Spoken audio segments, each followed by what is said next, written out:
In this video, I want to show you the 3 keys to hitting a great angle finishing volley. So stay tuned.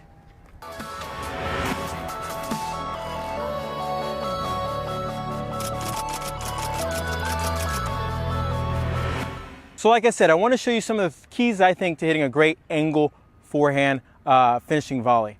Now, why is this so important? Well, guess what? You come to net, you do a great job, and it's time to finish the point. If you hit it deep, you're going to give your opponent another opportunity to either pass you or at least hit another ball back to you that you could potentially miss. Usually when you're at the net, you get up to, I would say, 3 balls to put the ball away. Most of the time it's 2. Your first deep volley, and then you should be finishing off with an angle second volley, especially if you find your opponent on the other side of the court or anywhere where if you hit it deep, it's going to give them another opportunity. So what are the keys to having a great angle volley? First of all, is making sure that you make up your mind exactly where you're going to hit it on the court.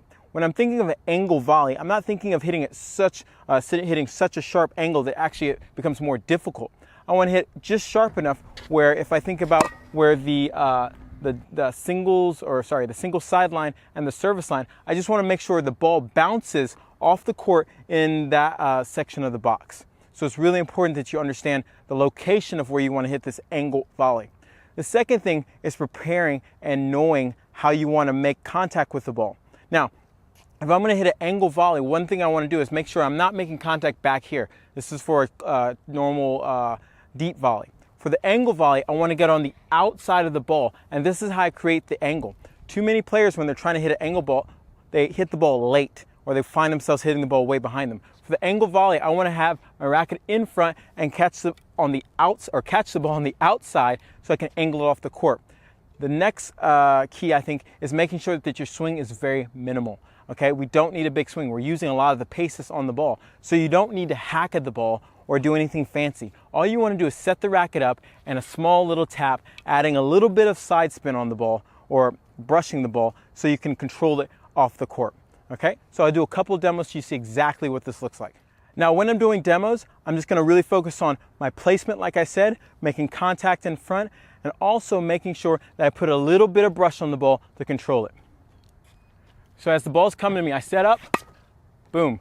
I know my location and my target on the court. If the ball's low, I get a little bit low, and making sure that I'm not trying to overplay this point, okay? By just angling off the court, and actually the shorter the better, my opponent's not going to have an opportunity to get the ball. So make sure you go out and try this.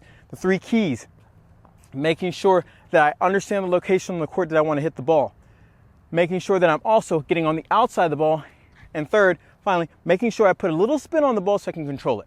So this is Kevin Garlington from TotalTennisDomination.com. Hope you enjoyed this video. Go out and try the angle forehand volley so you can finish those points off. If you like this video by pressing the like button, and leave me a comment below about what you think about it. Are you using angle volleys to finish off your opponent, or are you hitting it back deep so they can pass you again? Okay, so go out and play tough.